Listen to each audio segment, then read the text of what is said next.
Hey everybody, what's up? Welcome in. I'm Matt Camp, and this is Wrestling Daily. How are you? How's it going? Enjoying the day, enjoying the week of wrestling? Good. You should be. That's what it's there for. I'm with you Monday through Thursday, 3 to 3:30 Eastern. Ish. Right here, Monday through Thursday, as I said, on Bleacher Report as part of the BR Creators. Thank you for being with me here on Wrestling Daily. We have a lot to talk about coming off of last night. Very exciting. I would say very successful.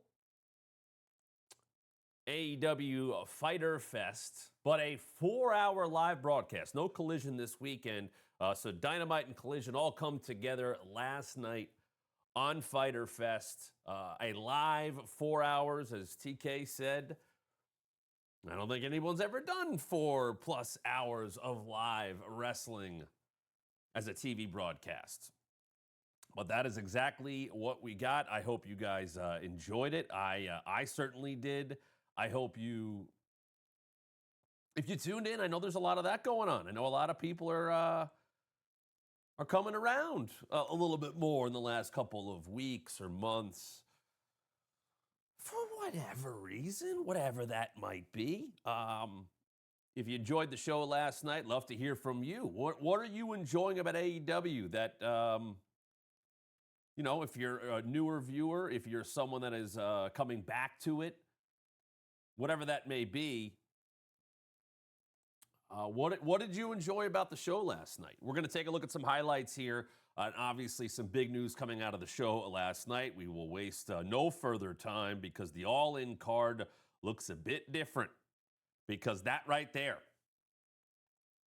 Kazuchika Okada, the Continental Champion, and Kenny Omega, the International Champion, will meet for the 5th time ever, but the first time in a long time.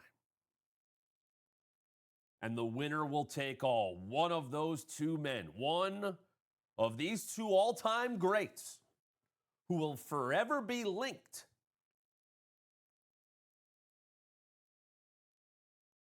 as two of the greatest to ever do it that wouldn't necessarily have the career that they have without the other. We've seen some face-offs. You go back to Kenny. If you remember, at the Continental Classic, at the finals at World's End, when we saw Kenny Omega make his return to AEW to just, hey, old bud, how you doing? And Okada would be there when Kenny won his international championship. And last night, the face-off that caused this match to be signed for All in Texas.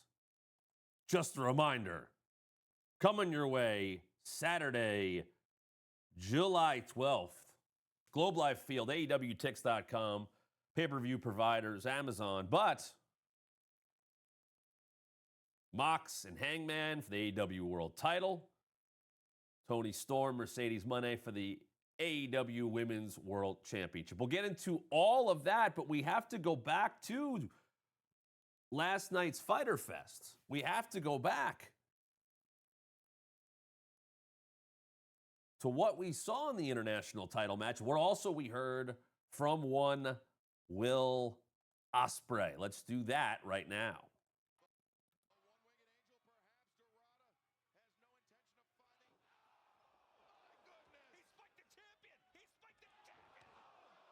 Just a taste there of the 4-way. Here's Ospreay, though. Do the same thing to Hangman, and I can't let that happen. So next week at Summer Blockbuster, I'm calling you out for a fight, lad. Ospreay versus Swerve 2. Now, that would eventually bring out Lio Rush, setting up a match between Ospreay and Lio Rush later on in the show. However, right after that, we knew of a huge match coming up. As much as Ospreay talked about Moxley, talked about Swerve needing to just get on the right page. But if we're going to battle, we're going to bicker about it, well, maybe we get it done in the ring next week. Now, that was all about Hangman taking the title from Mox. But Mox, he's got to deal with a thorn in his side. He's got to deal with Mark Briscoe, who, if you didn't see the challenge that he laid out, said, listen, I had to tell his kid he didn't quit. Could you imagine what that felt like to a man who has raised a small village, for one of those kids to look at him and say, Dad, why'd you quit? He wasn't going to have that. That man doesn't quit. He passed out. He gets caught sometimes. It happens. Not a quitter. So that gave us Mark Briscoe and Jon Moxley. One-on-one. Not about a title. Personal. You don't want to bring it home with you.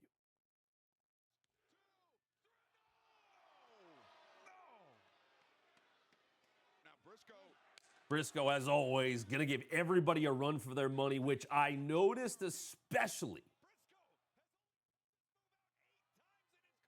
when this match came to a close, as Ian calling out something that we rarely see from Mark Briscoe, and obviously Ian Riccaboni has seen plenty of that. Seen that before.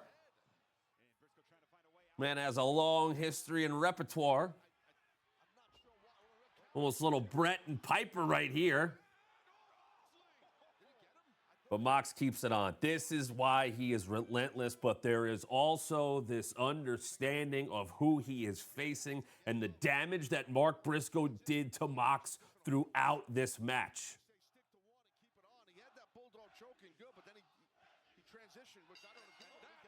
And there you go.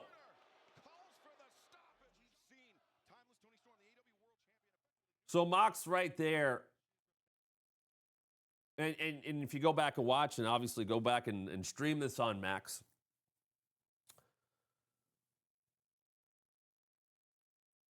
there has been this weakness, not weakness, but a weakening of Moxley, and it's not exclusive to this World Championship reign.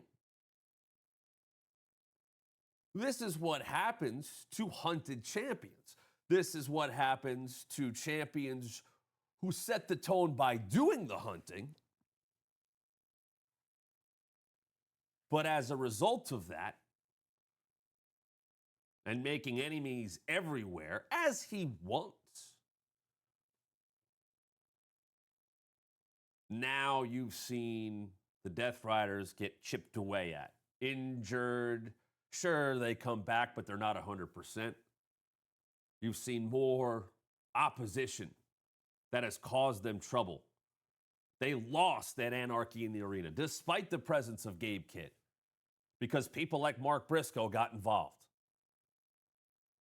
And if you go back and watch that match we just took a look at the highlights of, watch Moxley in the 90 seconds after the match is over.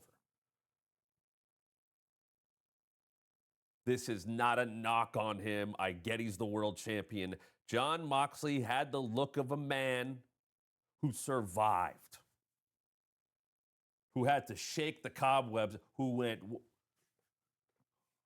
I hope I don't have to deal with him anymore anytime soon. And I will say, as much as Mox preaches wanting to do things his way, and I'm going to make 100 clones of myself, it doesn't mean he hates everything that's going on. It doesn't mean he doesn't have respect for others. Mark Briscoe's on that list. He's put Samoa Joe high on that list. When he battled Cope, it was, we can't let him get a clean shot.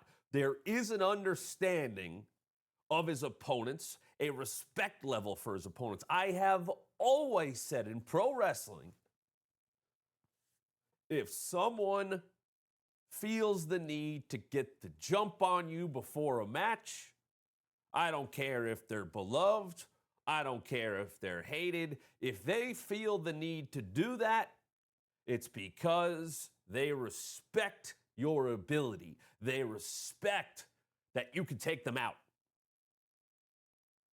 So if there is a blind side attack, I always look at that as someone's worried. They respect what you can do. And Mox has treated a lot of his opponents that way. But in the last couple of months, his opponents are giving it right back to him, and sometimes more than he and the Death Riders can handle. He handled his absolute limit last night from Mark Briscoe. And I think if you had to ask him, he'd tell you the same. Now, you may have heard there, we did also see the AEW Women's World Champion in action with Toni Storm tagging up with the last person to challenge her for the AEW Women's Championship, Mina Shirakawa, with her opponent, Mercedes Moné, watching at ringside at her very own table with an embarrassingly overcooked steak. Apparently, she's a well-done person. I like to taste my food. A1 Jones, if you will. But I digress. Shout out to Taz. Sorry for the orange. Let's watch the champ in action.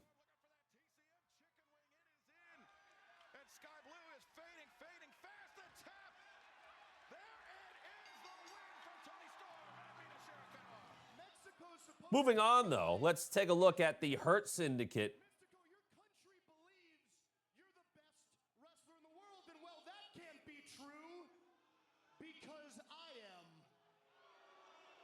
Next week, I'm gonna watch your match, Mystico, and if I think you're worthy, then maybe, just maybe, I'll let you wrestle me at Grand Slam Mexico.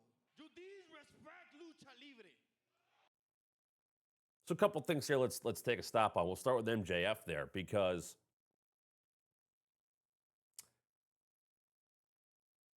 he has experience with luchadors before. He has successfully defended his when he was international championship. He's done that before in Mexico, as he spoke about a bit with the Hurt Syndicate by his side. A lot about Mystico.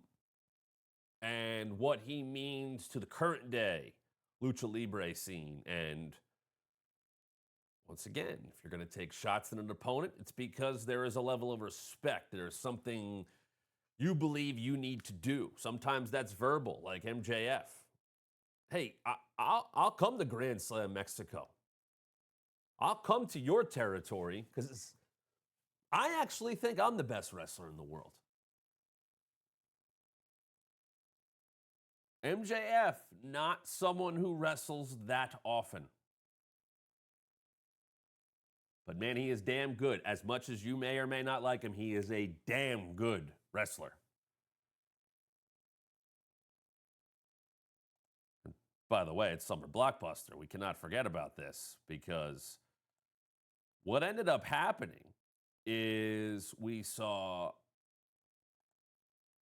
Commander come out with Speedball, with Kevin Knight, and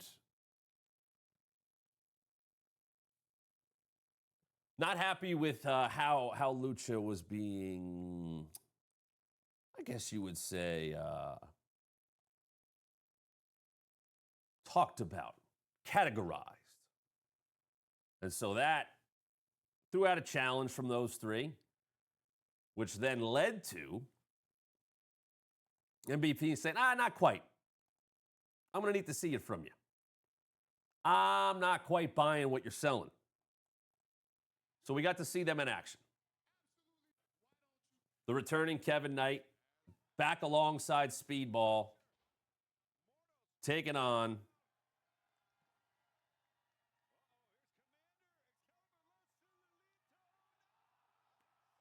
La Facción de Ingobernable. And watch this here. Watch Kevin Knight change directions on that UFO, and you can bet your ass that they are ready for those men coming up next week.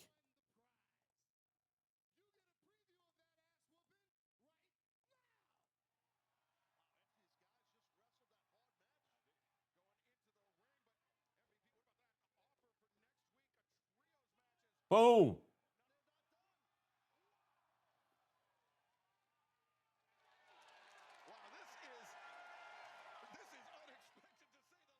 So we are going to see it next week. The Hurt Syndicate. The first time, I should say. Hurt Syndicate team of the tag team champions Bobby Lashley and Shelton Benjamin, alongside the newest member MJF, taking on Speedball Commander and Kevin Knight. That is one hell of a fun match. Now, let's go back to that International Championship Fatal 4-Way, as it was Kenny Omega defending against Brody King, Mascara Dorada, and Claudio Castagnoli.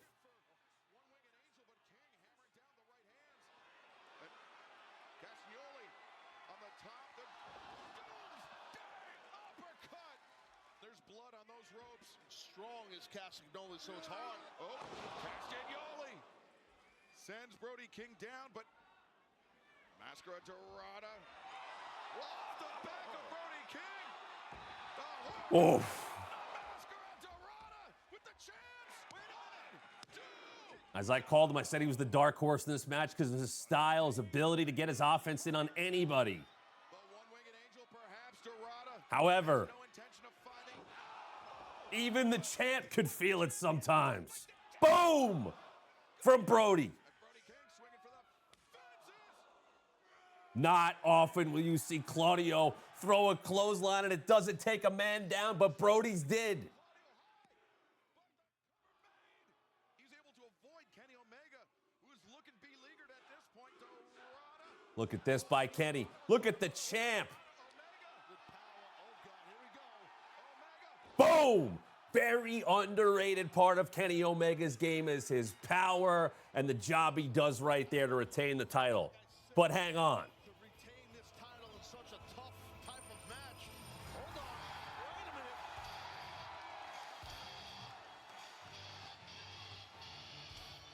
Oh, we may be about to be joined. We are by another champion.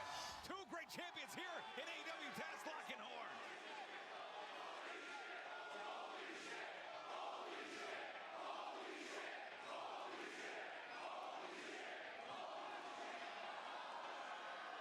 You hear it like I do, and that is coming up next week.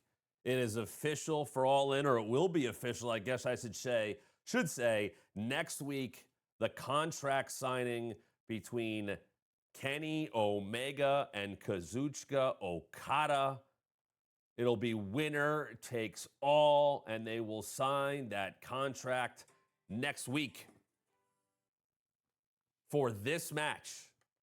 A match, as I said earlier, that we've been waiting for in AEW, finally happening. It's the 5th singles match ever between the International Champion Kenny Omega, the Continental Champion Kazuchika Okada, and,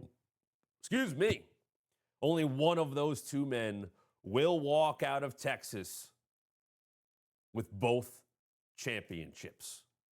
A very, very, very special match. If you've heard about their rivalry, if you've heard about their history, I promise you it is worth looking into. I think what we may end up doing here on the stream or on my YouTube or wherever is I might dive into all of those matches and that rivalry. So for those that have not gotten to see what they've done in New Japan, what they've done before AEW, believe me, you want to be in the know. You want to be as up to date as possible. And I know AEW will be, preparing for all that stuff as well, to kind of get you up to date as part of my gig is. That's we have time We got a little over a month, and you want to take every bit of that, if you can, to find out why these two guys right here are so special. But they have not wrestled since June 9th, 2018. That was a no time limit best 2 out of 3 falls match. Went over 64 minutes. That's the last time that they wrestled. So we are talking 7 years ago. 7 years ago, last time that those two met. They first met at Wrestle Kingdom 11 for the IWGP Heavyweight Championship. They would meet again 5 months later at Dominion. They would meet again 2 months later in the G1 Climax. And their last meeting happened June of 2018 at Dominion. So they've wrestled twice at Dominion, once at Wrestle Kingdom, which might surprise some people. Dominion being, I would say, the second biggest show of the year, certainly in that conversation for New Japan. But they've wrestled twice there, both times to the IWGP Championship. Something I do want to note is that they have never had a match where Kenny went in as champion. So, something to note there. Kenny has never walked into a match with Okada as champion. He will do that for the first time on July 12th. We will be talking more about that rivalry and just how much this match means. Now, I do want to take you back over to last night's Fyter Fest and what happened when, after Will Ospreay was able to defeat Lio Rush, well, they kept going after him, and, well, he got backup from a man who said, if he's got my back, I will have his. It's the Hangman. Hangman Adam Page. If Will Ospreay is gonna have my back, well then I'll have his. Oh my God. The world champion, obviously.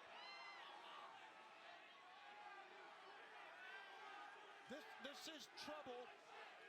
Signs to his team. Page isn't more. Oh, wait a second. Will Ospreay is coming out wielding chairs. And Moxley calls off the troops. A tactical retreat from the head of the snake. And now up.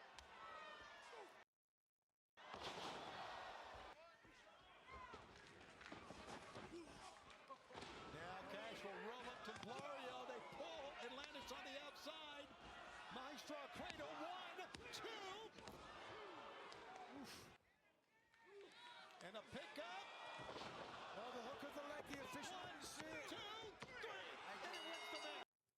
So let's go back, though, as I showed you the FTR victory, as they continue to be the winningest team in AEW tag team history, AEW history, I should say. We will see Jon Moxley and Hangman for the AEW World Championship, at all in Texas. Hangman clearly having the backing of Will Ospreay, but as we have seen, you need more than just one to help you in those situations. I don't know if Swerve's going to come back around, but I do know that next week, let's talk about this year for a second, because the issues have boiled over just a bit too much. And therefore, next week, Will Ospreay, Swerve Strickland, a rematch of last year's Forbidden Door main event when Swerve beat Ospreay.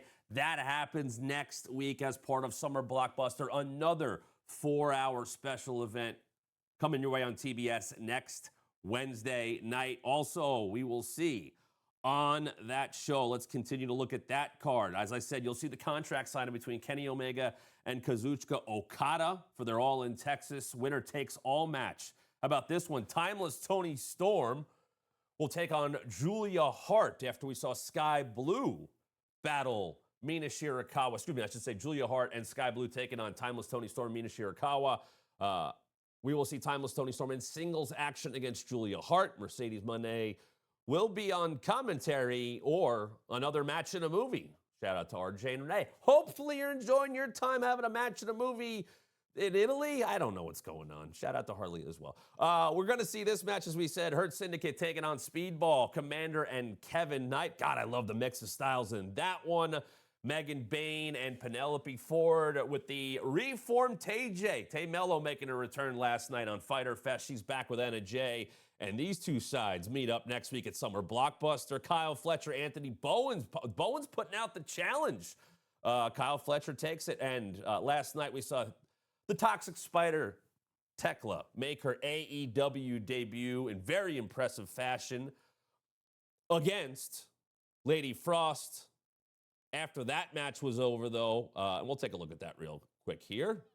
What we saw in that one, Tekla, fantastic entrance, really captivated the audience from the jump. And if you haven't seen her before, just absolutely full of hate. And can throw a right forearm or right elbow just like that and then scare the living hell out of you.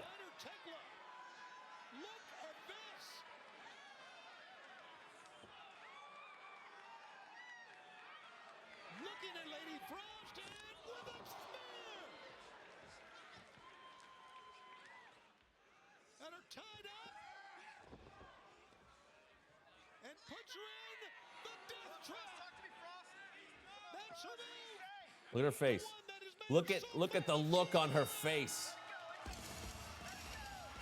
We're talking about someone who has not done a lot of wrestling in America, bringing us to the main event here very quickly with Paragon and Daniel Garcia taking on the Callis family. This has become a staple.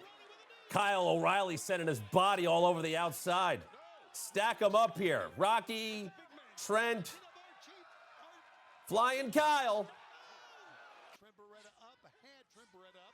Oof. Trent Beretta, a very underrated wrestler between those ropes.